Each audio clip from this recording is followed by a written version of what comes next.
3-4 दिनों से वीडियो मैं नहीं बना पा रहा था। थोड़ा मौसम परिवर्तन होने के कारण से स्वास्थ्य में थोड़ा प्रॉब्लम हो गया था, इसीलिए फिर मैं कंटिन्यू हो गया हूँ। अब मैं आप लोगों का वीडियो रेगुलर लेकर के आऊँगा। चैप्टर्स का जो मैंने मैथ्स में जो चैप्टर 3 का मैंने कुछ क्वेश्चंस तक मैंने बनाया था। जय हिंद बच्चों। आज मैं बीते 3-4 दिनों से वीडियो मैं नहीं बना पा रहा था। थोड़ा मौसम परिवर्तन होने के कारण से स्वास्थ्य में थोड़ा प्रॉब्लम हो गया था, इसीलिए फिर मैं कंटिन्यू हो गया हूँ। अब मैं आप लोगों का वीडियो रेगुलर लेकर के आऊँगा, कंटिन्यू बनेगा जिस तरह से हम लोग का पहले चल रहा था। तो प्यारे बच्चों, अभी हम आपको बताने जा रहे हैं 3.2 का क्वेश्चन नंबर 1 का 5 नंबर तक। 4 नंबर तक तो हम बता दिए हैं और आज हम क्वेश्चन नंबर 5 लेकर के आए हैं। ये क्वेश्चन में है क्या? क्वेश्चन में कह रहा है solve the following equations by the substitution methods. तो सब्स्टिट्यूशन मेथड क्या है आपको पहले से पता होगा। यदि नहीं पता है तो आप इस वीडियो के डिस्क्रिप्शन में जो इसके पीछे वाला वीडियोज है मैं उनका लिंक डाल दिया हूँ, आप जाके एक बार वहाँ देखिए, फिर आपको पता चलेगा क्या है नहीं है। क्योंकि यदि मैं 5 नंबर बताने जा रहा हूँ तो इसके पीछे का 1 2 3 4 तक तो मैं बता दिया हूँ। आप उसको देखेंगे, सीखेंगे तो आपको और अच्छा तरह समझ में आ पाएगा। फिर हम क्वेश्चन नंबर 5 को सीखेंगे। तो फिर भी मैं थोड़ा आपको बताता हूँ। सब्स्टिट्यूशन मेथड का मतलब होता है कि हम किसी एक इक्वेशन से वैल्यू को फाइंड करके दूसरे इक्वेशन में पुट कर देंगे। जिस इक्वेशन से वैल्यू को फाइंड करेंगे उसमें नहीं पुट करेंगे, उसके अपोजिट वाला में पुट करेंगे।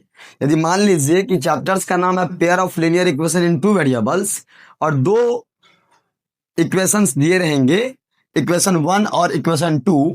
तो इक्वेशन 1 से यदि हम इक्वेशन 3 फाइंड करते हैं तो उसको ला के पुट करेंगे 2 में, और यदि हम 2 से 3 फाइंड करते हैं तो ला के रखेंगे 1 में। कहने का मतलब हम आपको बताए थे एग्जाम्पल के माध्यम से, यदि हम आपके यहाँ गए और मिठाई लेकर के तो आप हमें मत खिलाइए मेरा मिठाई, आप जो घर में बना है खाना वो मुझे खिलाइए। तो मैंने जो लेके गया वो तो मैं पहले से खा के गया ही हूँ, पर आपने जो घर में बनाया वो यदि आप मुझे खिलाएंगे तो मैं बहुत ज़्यादा खुश हूँगा, है ना। तो मेरा कहने का तात्पर्य क्या है, समझ में आ गया आपको? जो मैंने दिया वो मुझे नहीं चाहिए, जो मैंने नहीं दिया मुझे वो चाहिए।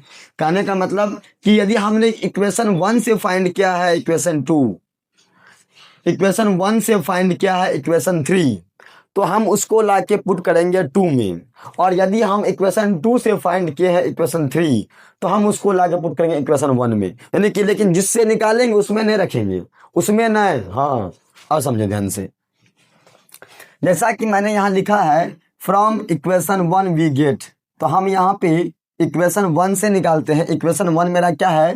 √2x + √3y = 0। बच्चों एक बात ध्यान रखना, बहुत बच्चे क्या करते हैं इस तरह के क्वेश्चन में रूट वाला में वो मिस्टेक क्या करते हैं, भारी मिस्टेक, वो ना √2x ऐसे लिख देता है। ये गलत है, ऐसा नहीं लिखना है।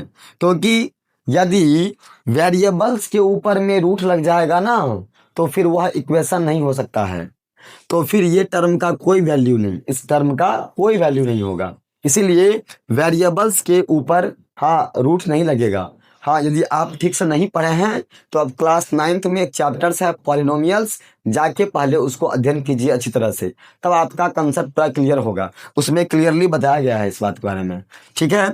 आइए हम लोग जानते हैं। रूट सिर्फ 2 पे है, नंबर्स पे है, डिजिट पे है, ना कि वेरिएबल्स पे है। क्वेश्चन है 2√2x + √3y = 0। हम यहाँ से x का वैल्यू फाइंड करते हैं। क्या निकालेंगे? हम यहाँ से x का वैल्यू फाइंड करते हैं। तो x = हो जाता है क्या? 3√3y, इधर मल्टीप्लाई में है ना √2, इधर भेज देंगे क्या होगा, माइनस डिवाइड में। इधर मल्टीप्लाई में है √2, इधर भेज देंगे क्या होगा, डिवाइड में √2। तो आपके पास ये आपका बन के आ गया इक्वेशन नंबर 3, जो x का वैल्यू है √3y/√2। क्लियर है? अब हम क्या करेंगे, इस एक्स के वैल्यू को यानी कि इक्वेशन 3 को हम ला करके पुट करेंगे इक्वेशन 2 में। तो यहाँ लिखेंगे putting the value of x in equation 2। तो बच्चों हमने लिखा लिखा क्या, putting the value of x. X का वैल्यू क्या है, एक्स का वैल्यू है √3y/√2। इसको ला करके हम इक्वेशन नंबर 2 में पुट कर देते हैं। इक्वेशन 2 मेरा क्या है, आइए हम यहाँ दिखा दे करके आपको। इक्वेशन 2 है आपका √3x minus √8y equal to 0। और हम x के जगह पे क्या पुट करेंगे, x का वैल्यू मेरा क्या है √3y/√2।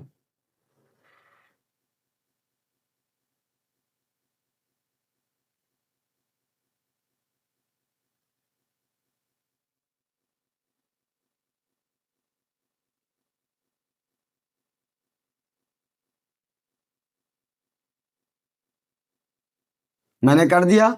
वैल्यू देखिए आपने हमने कैसे पुट किया, फिर बता रहा समझो बाबू। x का वैल्यू हमने फाइंड कर रखा है कि √3, यहाँ देखिए √3y/√2। इसको उठा करके इस x के पास ला के पुट कर दिए। और जब उसको वहां हमने पुट किया तो मल्टीप्लाई के फॉर्म में पुट किया है। ये इसके साथ देखिए ये √3 इस √3 के साथ मल्टीप्लाई में है, और ये √3 ये √2 के साथ में डिवाइड में है। ठीक है, तो हम लोग इसको मल्टीप्लाई कर लेते हैं। √3 इंटू √3 क्या होगा, 3y/√2। बहुत बच्चे को ये नहीं समझ में आया होगा कि √3 इंटू √3 3y कैसे हो गया। मैं बताता हूं, समझ लीजिए एक मिनट। √3 मल्टीप्लाई √3 होता है √9, ठीक। और √9 को हम लोग लिख सकते हैं क्या, 3 पे पावर 2। और जब √3 पे पावर 2 हमने लिख दिया, और रूट का वैल्यू होता है क्या 1/2, और पावर पे पावर होता है क्या मल्टीप्लाई। 3 पे पावर 2 इंटू 1/2, 2 2 कट गया तो बचा क्या 3। प्यारे बच्चों, यही है एग्जैक्ट मेथड फाइंड करने का, यही है एग्जैक्ट मेथड फाइंड करने का। आप इसको सीखिए, अपने कॉपी में नोट कीजिए, क्योंकि हो सकता है ऐसे ऐसे बहुत सारे क्वेश्चंस में आपको ऐसा ऐसा टर्म देखने को मिलेगा। आप वहाँ पे कंफ्यूजन में ना पड़े, आप इस तरह के मेथड को सीख लीजिए। √3 इंटू √3 √9, 3 3 9, क्लियर है, रूट लग गया। और उसको हम लोग लिख सकते हैं 3 पे पावर 2, और रूट का वैल्यू होता है 1/2। रूट को हटाए लगा दिए 1/2, पावर पे पावर होता है गुना में। ये मैथमेटिक्स का रूल है, क्लास 8 में आप पढ़े होंगे। हाँ, और ये 2 इंटू 1/2, 2 इंटू 1/2, 2 2 कट गया, बचा क्या 3। ठीक है, चलिए नेक्स्ट देखिए। तो हम लोग क्या कैसे लिख दिए, माइनस √8y इक्वल टू 0 कर दी। अब क्या करेंगे सर, अब लेंगे कुछ नहीं है, यहाँ पे हम लोग एलसीएम लेंगे। नीचे 1 लीजिए, इसका लीजिए एलसीएम, √2 ले लिए।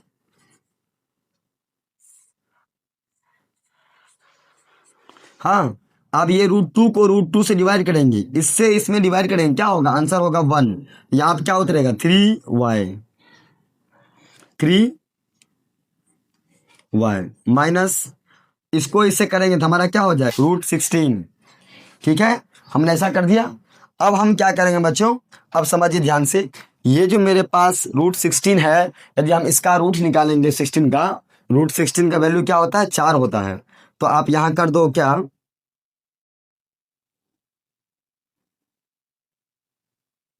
3y माइनस 4y/√2 बराबर 0। ठीक है, अब देखिए ये 3y माइनस 4y/√2 है। अब ये 3y जो है, 3y में से 4y जाएगा तो क्या बचेगा, बचेगा मेरे पास क्या माइनस, मेरे पास बचेगा -1। क्या बचेगा, मेरे पास यहां बचेगा -1y upon √2। Equal to zero, equal to zero. इसको हम यहाँ लिख देते हैं, अच्छा रहेगा फ्रेश में। देखिए ध्यान से, क्या आया, -1 y बाय √2 बराबर जीरो। समझिए ध्यान से, है ना। इसके बाद हम लोग क्या करेंगे, हाँ जब हमने इसको माइनस किया, अब हम लोग को निकालना है क्या, y का वैल्यू। तो y का वैल्यू हम कैसे निकालेंगे, तो देखिए हम यहाँ से y का वैल्यू हम कैसे निकालते हैं बच्चों। तो इसके नीचे में कुछ नहीं तो 1 लगा दीजिए, और इसको इससे मल्टीप्लाई कर दो, इसको इससे मल्टीप्लाई कर दो, है ना। तो आपको क्या आ जाएगा, ये मल्टीप्लाई करेंगे आप तो ये यहाँ आपका हो जाएगा क्या, यहाँ हो जाएगा -1 y, इधर हो जाएगा क्या, जीरो, क्योंकि 0 इंटू √2 क्या होगा, जीरो, है ना। अच्छा, इसके बाद क्या होगा, इसके बाद आपको करना है क्या, y इक्वल टू क्या होगा, 0 अपॉन -1 है ना, नीचे में कर दो -1 कर दिए, और 0 अपॉन, बाबू ध्यान रखो, 0 अपॉन -1 क्या होगा, तो इसका आंसर हो जाएगा आपको क्या, जीरो। इसीलिए y का वैल्यू हमारा क्या आ गया, y का वैल्यू मेरा आ गया जीरो। और जब हमारे पास y का वैल्यू हमने जीरो फाइंड कर लिया, अब देखिए वहाँ पे थोड़ा क्वेश्चन थोड़ा सा लेंदी है, पर आप ठीक से देखिएगा समझ आ जाएगा, है ना। y का वैल्यू मेरा कितना, जीरो आया। तो हम क्या करेंगे, इस y के जगह पे जीरो पुट कर देंगे, और जैसे हम इस y के जगह पे जीरो पुट करते हैं, आप देखिए 1 मिनट, तो हमारा x का वैल्यू निकल जाएगा, है ना।